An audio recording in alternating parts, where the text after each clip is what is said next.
Why would a woman who had just filled a lonely ranch with the smell of home whisper, "If you want, I'll leave tonight"? The spoon stopped halfway to the rancher's mouth. Outside, the wind rattled the porch rail while the stew bubbled softly on the stove. "Who made this?" he asked with a smile. The woman lowered her eyes and quietly answered, "I did. If you want, I'll leave tonight." Why would she say that after bringing warmth back to his home? "Stay with me and tell me where you're watching from." The stagecoach rolled into Willow Bend beneath a pale autumn sky, its wheels sending little clouds of dust drifting across the single street.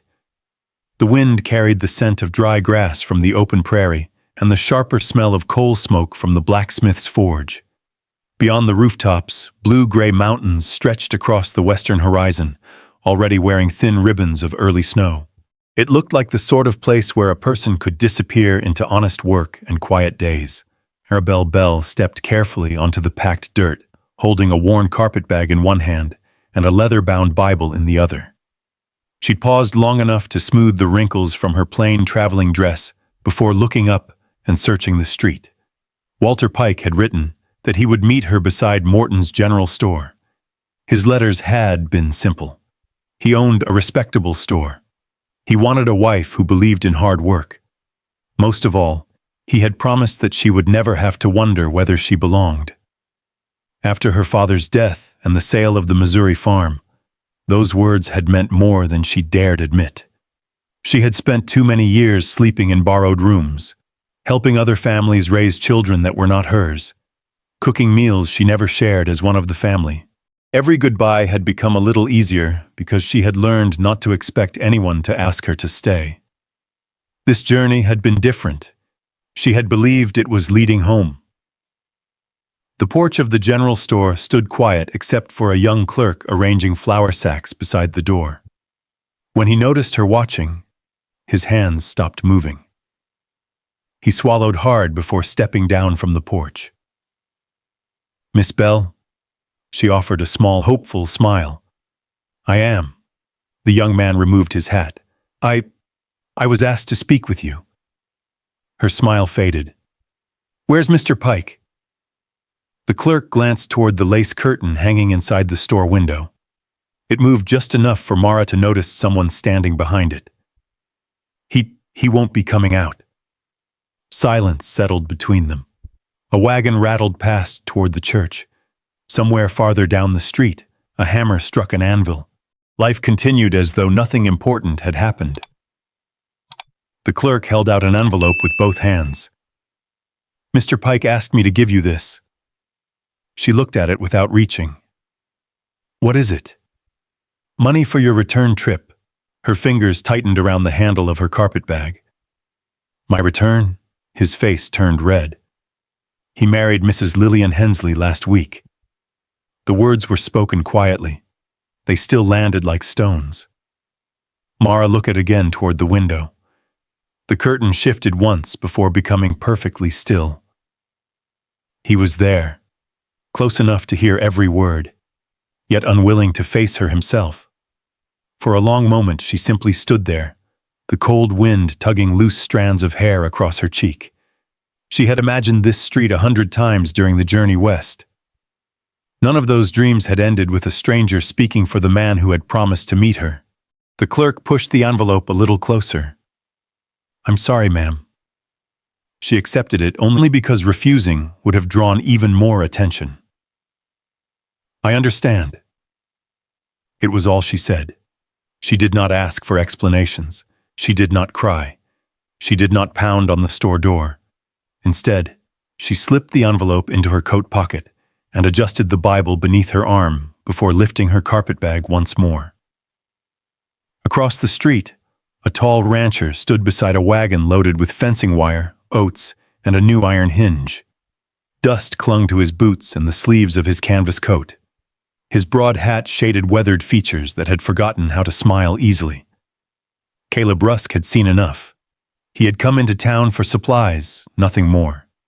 Yet he could not look away from the woman standing alone in the middle of Willow Bend, with every eye quietly fixed upon her.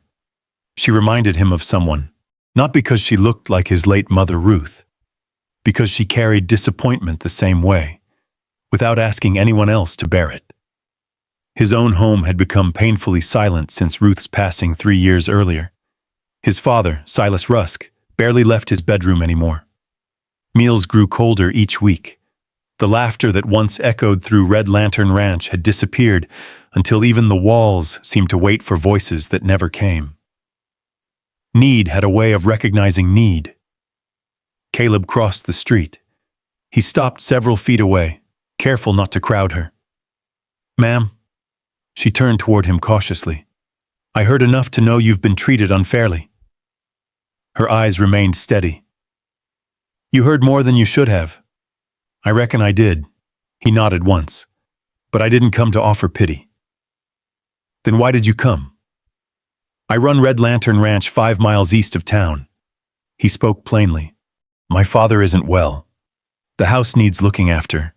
I can pay $8 a month, provide meals, and give you a room of your own." She studied him without answering. "I am offering work," he continued. "Nothing else." The honesty in those 2 words settled between them. Nothing else. No hidden promise, no obligation, no debt.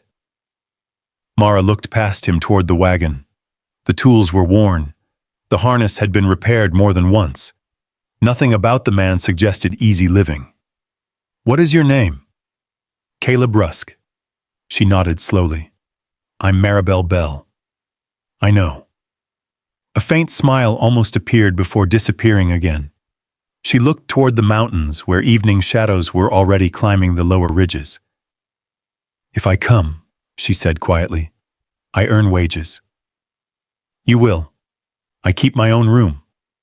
"You do." "And if I choose to leave?" She met his eyes directly. "I leave without anyone telling me I owe them for kindness." Caleb answered without hesitation. "You owe me nothing except honest work while you're there." She searched his face for a long moment. There was weariness, there was caution, but there was no hunger to own another person's future.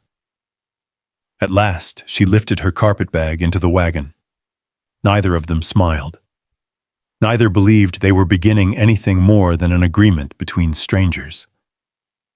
As Caleb climbed onto the wagon seat and gathered the reins, Willow Bend slowly disappeared behind them.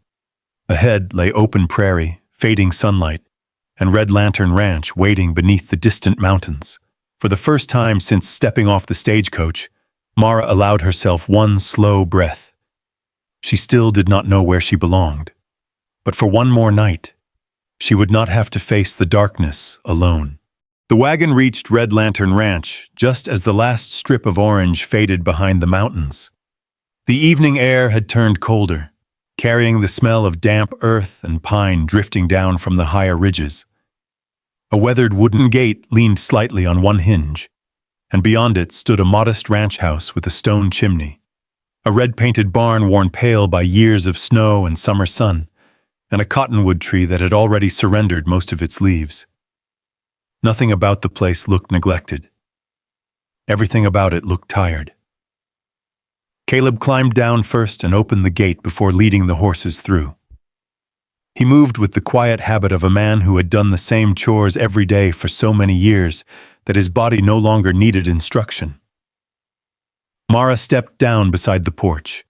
The boards answered with a low creak beneath her boots. She looked toward the windows. Only one lantern burned inside. "It isn't much," Caleb said. She rested her fingers on the worn porch railing. "It doesn't have to be much," he looked at her. "It just has to be honest." For the first time that day, his shoulders loosened ever so slightly. Inside, the house smelled of old coffee, cold ashes, saddle leather, and rooms that had stayed closed too long. A heavy oak table sat beneath the front window. 3 mismatched chairs surrounded it. Dust rested on the windowsill, and the curtains had faded until they were almost colorless. Nothing was broken beyond repair. Nothing had been loved in quite some time. Caleb carried her carpetbag to a small room beside the kitchen. There. The room held a narrow bed, A washstand with a chipped basin, one peg on the wall for a dress, and a single window overlooking the barn. The quilt folded across the bed had been sewn from dozens of old pieces of cloth. My mother made that. His voice had changed. Mara gently touched one square stitched from faded blue calico. She had patient hands, so everyone used to say. He stood in the doorway another moment before adding quietly, "My father's room is at the end of the hall." Almost as though the house had been waiting to hear his name, a dry cough echoed through the back room. It was followed by silence. "He doesn't come out much." "I understand. I don't believe you do." His words were not unkind.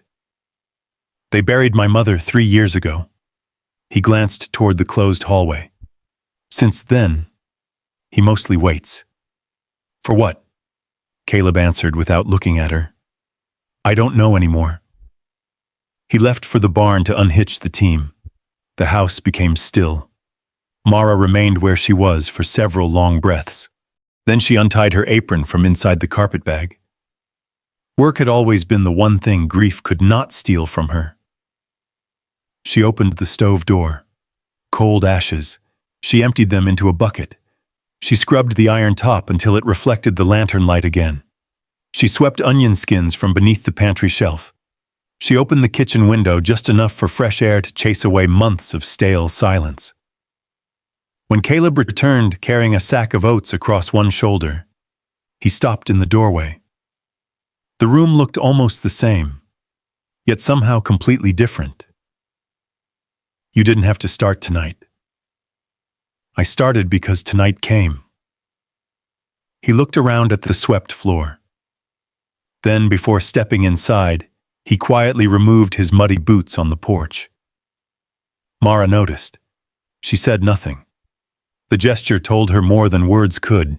She searched the pantry. Flour, a few potatoes, 1 onion, salt pork, coffee, enough for supper if treated carefully. By the time darkness settled across the ranch, biscuits browned inside the oven, while sliced potatoes crackled gently in the cast-iron skillet. The smell drifted into every room. It reached the hallway. It lingered outside the closed bedroom door. Caleb washed at the pump before taking his seat at the table. He waited until Mara sat across from him before lifting his fork. Neither hurried. Neither felt the need to fill the quiet with conversation. Halfway through the meal, another cough sounded from the back of the house. Mara looked toward the hallway. "Does your father eat here?" "He used to." "And now?" "I leave trays outside his door." "Does he eat them?" "Sometimes." She rose without another word. Caleb watched as she filled a smaller plate with potatoes, half a biscuit, and 1 slice of salt pork. She covered it with a clean towel. At the end of the hallway, she knocked gently. "Mr. Rusk." No answer. "My name is Maribel Bell." Only silence. "I made supper." Still nothing. "I'll leave this here." She placed the plate carefully beside the door. "If you don't want it tonight." She smiled to herself. "It'll still be waiting if you get hungry later." She returned to the kitchen. Caleb had not touched another bite. "He won't thank you." "I didn't cook it for thanks." Outside, wind brushed softly against the cottonwood branches. Inside, the lantern flame trembled once. Behind the closed bedroom door, an old man sat alone while the smell of warm bread slowly filled a house that had forgotten what welcome felt like. Morning arrived beneath a blanket of frost. Mara stepped quietly into the hallway carrying an empty coffee cup she meant to wash. She stopped. The plate outside Silas's door was still there, but it was empty. Not spotless, not washed. Simply empty. A few biscuit crumbs rested along one edge. She picked it up gently. Caleb appeared behind her, fastening the buttons on his work shirt. He looked at the plate. Neither spoke. At last he asked, "He ate?" She nodded. "A little." He stared at the closed bedroom door longer than necessary. "That's the first full meal he's touched in 2 days." Mara carried the plate into the kitchen and rinsed it beneath warm water. "Then today," she said softly, "I'll make something worth coming back for." By noon, beef bones simmered in a heavy pot with onions, potatoes, herbs from the little cloth pouch she had carried all the way from Missouri, and the last of the dried thyme her mother had taught her never to waste. The rich smell drifted slowly through the house. It slipped beneath the closed bedroom door. A floorboard creaked, then another. Mara did not turn around. She simply stirred the stew a little slower. From behind her came the sound Caleb had not heard in years, a doorknob turning. Mara kept one hand around the wooden spoon and waited. The bedroom door opened only a few inches at first. A pale hand appeared against the dark wood, followed by a narrow face lined with grief and white whiskers. Silas Rusk stood in the hallway, wrapped in an old wool blanket, looking thinner than any man ought to look inside his own home. His eyes moved past Mara toward the steaming pot. "Who made that stew?" Caleb stood near the table with his hat still in one hand. For the briefest moment, something like a smile touched his face. "She did." Silas looked at Mara. She lowered the spoon. "If you want, I'll leave tonight." The smile vanished from Caleb's face. Silas gave her a tired, puzzled look. "Why would I want that?" Mara glanced toward Caleb. "I was told not to trouble you." "You didn't." Silas leaned harder against the doorframe. "You made beef bones smell like a Sunday dinner." Mara moved the nearest chair closer to the stove. "Then you ought to sit before it cools." It took him nearly 5 minutes to cross the hallway. Caleb stayed beside him without taking his arm, close enough to catch him if needed. Mara poured only half a bowl and tore one biscuit in two so the meal would not look like a challenge. Silas ate slowly. The first spoonful made his eyes close. The second made his hand shake. By the third, Caleb had turned toward the window, giving his father the privacy of not being watched. "This tastes like Ruth's," Silas whispered. Mara said nothing. Some memories needed room more than comfort. That evening, after Silas returned to his bedroom, Mara found the empty bowl outside her door. Beside it lay a dull brass button stamped with the shape of a lantern. Caleb stopped when he saw it. "That came from my mother's brown Sunday coat." From behind the closed bedroom door came a broken sound. Not loud, not meant for anyone to hear. Silas was weeping. Mara knelt near the door and placed the button on her open palm. "Mr. Rusk," she said gently, "I believe this belongs to you." The door opened 1 inch. Silas reached through and took it with trembling fingers. "I thought I'd lost all the small things." Small things are usually the last to leave a house. The door stayed open. Over the next week, Silas began taking coffee at the kitchen table. He still tired quickly, but the blanket no longer remained pulled over his head all morning. Caleb returned from fence work at dusk and found the lamp lit, bread cooling near the stove, and his father complaining that the coffee was too weak. He began riding home faster. He never admitted it. Mara noticed anyway. On this following Tuesday, Caleb drove into Willow Bend for flour, coffee, lamp oil, and a new length of stovepipe. Rain had darkened the main road and left wagon ruts shining beneath the gray sky. Inside Morton's general store, Walter Pike stood near the counter speaking with 2 cattlemen. His smile sharpened when Caleb entered. "Buying for your new cook?" Caleb handed Morton the supply list. "For Miss Bell." Walter gave a soft laugh. "A man ought to be careful taking in a woman who came west for one husband and landed under another man's roof." The store went still. Caleb turned. "She came west because you gave your word." Walter's face reddened. I changed my mind." "You hid behind a clerk. No law against that." "No," Caleb said. "Only decency." He stepped closer. "Her name is Miss Bell. You'll use it respectfully." Walter's mouth opened, then closed. Morton cleared his throat and began weighing flour. That was when Caleb saw the letter. It lay beneath Walter's elbow, one corner bent. Mara's name written across the front in a hurried hand. Caleb pointed to it. That belongs to her. Walter covered it with his palm. It was sent to my store. With her name on it. You've taken a strong interest in a hired woman. Caleb's voice dropped.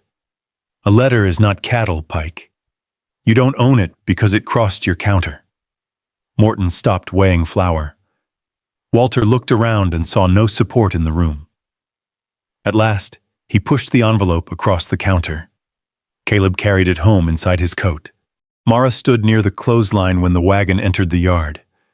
A streak of flour marked one cheek. Caleb climbed down, reached into his coat, and held out the letter. This was at the store. Her face changed when she saw their handwriting. Daniel! She took it carefully and walked beneath the cottonwood before breaking the seal. The letter was from her younger brother. He wrote that Edwin had sold the last of their father's tools and arranged Mara's marriage before she ever saw Walter's first letter. He wrote that the family wanted one less person under the roof. He wrote that Walter had expected money from an estate that did not exist. By the time Mara reached the final line, the yard had blurred. She folded the paper once, then again. Caleb stood several paces away, leaving her room to breathe. I wasn't sent west to be married, she said. The words barely carried over the wind. I was sent west to disappear. Caleb removed his hat. You're not unwanted here. Mara looked toward the house. Through the kitchen window, Silas sat beside the stove with Ruth's brass button near his cup. I don't know what I am here. You're the reason my father came back to the table. Her mouth trembled. You're the reason there's a fire before dark. He paused. And the reason I don't dread opening my own door. Mara turned away before the tears reached her cheeks. That night she placed Daniel's letter inside her Bible. Only the next morning, when the paper slipped free and turned over in her hands, did she see the line written across the back. Ask Pike about the receipt. Mara read it twice. Outside her bedroom window, Caleb split kindling near the barn. Each stroke of the axe landed clean and even. Frost silvered the fence rails, and the horses breathed pale clouds into the cold air. At breakfast, Mara placed the letter beside Caleb's coffee cup. There was more. He read the lines and looked toward her. I'll ask Pike. No. The answer came quickly enough to make Silas lift his head from his oatmeal. Mara folded her hands on the table. If the receipt concerns my name, then I will ask for it. Caleb's jaw tightened, but he did not argue. I'll drive you. You may stand beside me. I can do that. Silas gave a quiet grunt. Boy might learn something useful. By noon, the wagon was headed toward Willow Bend. The road ran between brown hills and wind-bent sage, with the mountains standing dark beyond the prairie. Mara kept Daniel's letter inside her Bible and Ruth's brass lantern button in her coat pocket. Morton's general store went quiet when she entered. Walter Pike stood behind the counter in a gray vest, sorting invoices. Miss Bell, he said, I thought our business was finished. You kept my letter. His eyes flicked toward Caleb. Mara laid Daniel's note on the counter. My brother told me to ask about a receipt. Walter's fingers stopped moving. I don't know what he meant. Morton looked up from the account ledger near the stove. Mara did not raise her voice. Did you give Edwin Bell money? Walter glanced toward the front window. There was an understanding between men. How much? He said nothing. Caleb shifted once beside her. Mara continued. How much did you pay my brother for the promise that I would come west? Walter's face hardened. $50. The number seemed to take the air from the store. Mara held the edge of the counter until the room steadied. And you expected money from my father's estate after the marriage. That was what Edwin wrote. There was no estate. I learned that. So you married Lillian Hensley. Walter leaned closer. I had a business to protect. Morton shut his ledger with a sharp clap. A business is not protected by hiding letters. Walter turned. This does not concern you. It happened under my roof. Morton pulled a narrow account book from beneath the counter and opened it to a marked page. The entry was brief. $50 advanced by Walter Pike under marriage arrangement with Maribel Bell. Edwin Bell named as recipient. Mara looked at the line of ink. Her whole future had been reduced to one sentence written by men who had never asked what she wanted. Morton tore out a copied entry and handed it to her. Keep this. Walter reached for it. Caleb caught his wrist before his fingers touched the paper. No blow was struck. Caleb simply held him still until Walter stepped back. Mara folded the copy and placed it inside her Bible. I did not receive your money, she said. I did not sign your agreement. I owe you nothing. Walter's mouth twisted. You came here with nothing. Mara met his eyes. I still brought more honor than you did. She left the store before her hands began to shake. The ride back to Red Lantern Ranch passed beneath a low gray sky. Caleb did not crowd her with questions. He kept the team steady through the muddy ruts and waited. At last, Mara spoke. Trouble followed me here. No. It has your name in it now. Your ranch. Your father. Caleb looked toward her. Pike and Edwin put their names on this trouble. Not you. She stared ahead. I should leave before they bring more of it to your door. The reins creaked in Caleb's hands. He was quiet long enough that she thought he might agree. Then he said, You told me the first day that you would leave when you chose. I remember. I won't stop you. Her throat tightened. But don't call running for their convenience a choice. Mara looked at him. Caleb kept his eyes on the road. You brought my father back to the table. You brought light into that house. If you leave, let it be because you want another life. Not because two dishonest men taught you to make yourself smaller. Neither spoke again until the ranch gate came into view.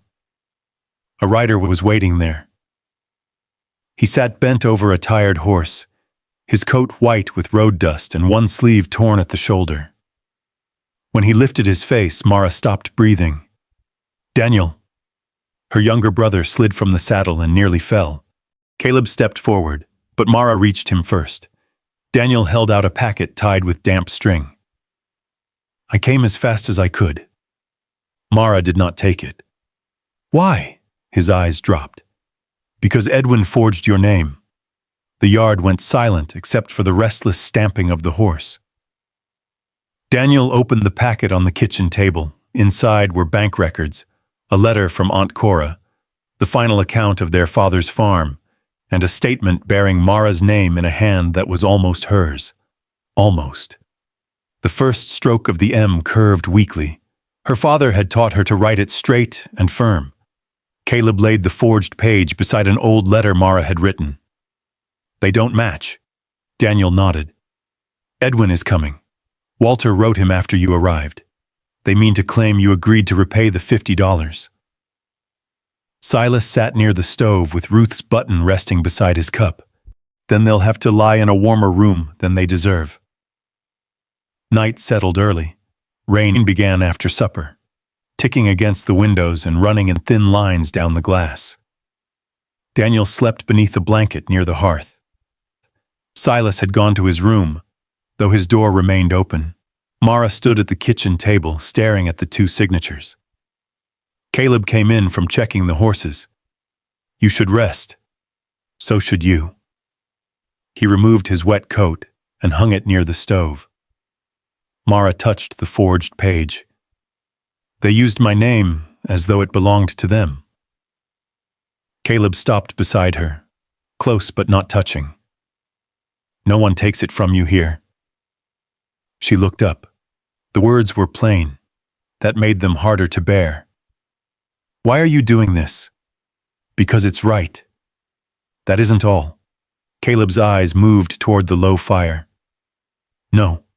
Before he could say more, 3 hard knocks struck the front door. Daniel sat upright. A man called from the porch. "Caleb Rusk, open up. We have business concerning Mara Bell." Caleb put one hand on the latch, then looked back at her. "Do you want them inside?" Mara heard Walter's voice outside, then Edwin's. Deputy Hollis spoke more quietly between them. She placed her true signature beside the false one and drew a slow breath. "Yes." Caleb opened the door. Walter entered first, rain shining on his coat. Edwin followed, wearing the same brown eyes as Mara and none of Daniel's regret. Deputy Hollis removed his hat and stood near the threshold, as if he already wished he had not come. Edwin looked around the warm kitchen. "You've caused enough difficulty." Mara's hands went cold. Caleb did not move in front of her. He remained at her side. Mara lifted the forged statement. "No, you caused it when you signed my name." Edwin laughed once. "You knew there was an arrangement." "I knew a man had asked me to marry him." Walter set a folded demand on the table. "You traveled under false terms." Mara placed Morton's receipt, the bank record, Aunt Cora's letter, and her true signature beside his paper. Deputy Hollis carried both signatures to the lantern. The room became so quiet that rain could be heard dripping from Walter's coat onto the floorboards. Hollis studied the pages. Then he looked at Edwin. "These do not match." Edwin's face reddened. "Women change their writing." "Not their hand," Mara said. Silas appeared in the hallway wrapped in his quilt. "If you came to frighten a woman in my house, you should have brought better lies." Deputy Hollis gathered the papers. "Sheriff Nolan will hear this in Willow Bend at first light. Until then, Miss Bell goes nowhere and no debt is to be collected." Edwin turned toward Mara. "You always find a way to make men pity you." The old words struck the room like a slap. Mara stood very still. Silas answered before Caleb could. "That isn't pity, boy." He leaned against the doorframe, pale but unbending. "That's what happens when decent people recognize one of their own." Walter and Edwin left beneath the deputy's watch. After the door closed, Mara's knees weakened. Caleb came near, but he did not reach for her. "Tomorrow," she said, looking at the forged name on the table, "I speak for myself." His face softened. "I'll stand beside you." Outside, thunder rolled away over the mountains. Inside the kitchen, Ruth's brass lantern button caught the firelight and held it. Before dawn, Mara rose and dressed by the glow of a single lamp. She chose the dark brown traveling dress she had worn into Willow Bend, brushed the dust from its hem, and pinned her hair with careful hands. The dress no longer felt like the clothing of a woman left waiting in the street. Caleb was already outside hitching the wagon. Silas came from his room wrapped in the old quilt, pale but determined. "You're staying here," Caleb told him. Silas reached for his coat. "I've stayed behind enough." No one argued after that. The road to Willow Bend shone wet beneath the gray morning sky. Daniel rode alongside the wagon on his tired bay, carrying the packet of documents beneath his coat. Mara sat beside Caleb with her Bible in her lap. Her true letter rested inside it. Ruth's button lay warm in her closed hand. By the time they reached town, people had gathered near the church. Sheriff Nolan stood at the bottom of the steps with Deputy Hollis. Morton waited beside him, holding the account book beneath a strip of oilcloth. Walter Pike and Edwin Bell stood together near the hitching rail, though neither looked as certain as he had the night before. Caleb helped Silas down. Then he came to Mara's side. He did not take her arm. He simply stood where she could see him. Sheriff Nolan raised one hand, and the murmuring quieted. "We are here to settle whether Miss Maribel Bell entered any lawful debt or agreement with Walter Pike." Walter stepped forward. "She traveled west under terms agreed upon by her family." "Not by me," Mara said. Her voice carried farther than she expected. Walter looked toward the crowd. "Her brother accepted money on her behalf." Edwin nodded quickly. She knew there was an arrangement. Mara opened her Bible and removed the forged statement. I knew a man had offered marriage. I did not know my name had been sold for $50. A murmur moved through the people gathered near the church. Sheriff Nolan compared the signatures again. Daniel gave his statement. Morton read the entry from his ledger. Still, Walter held to the same defense. Then a woman's voice came from the street. There is more. Lillian Pike walked toward the church carrying a locked tin box against her chest. Her green dress was plain, and there were shadows beneath her eyes that had not been there when Mara first saw her. Walter's face changed. Lillian, go home. She stopped beside the sheriff. I don't believe I have one with you. The crowd went still. Lillian opened this box with a small key and removed several folded letters, a banknote, and a narrow account book. This letter was written before Miss Bell reached Willow Bend. Sheriff Nolan read it silently, then aloud. Walter had promised Edwin he would marry Mara only if the supposed estate payment arrived within 30 days. Another paper showed that Walter had borrowed money against land belonging to Lillian's father to replace the $50 when the inheritance failed to appear.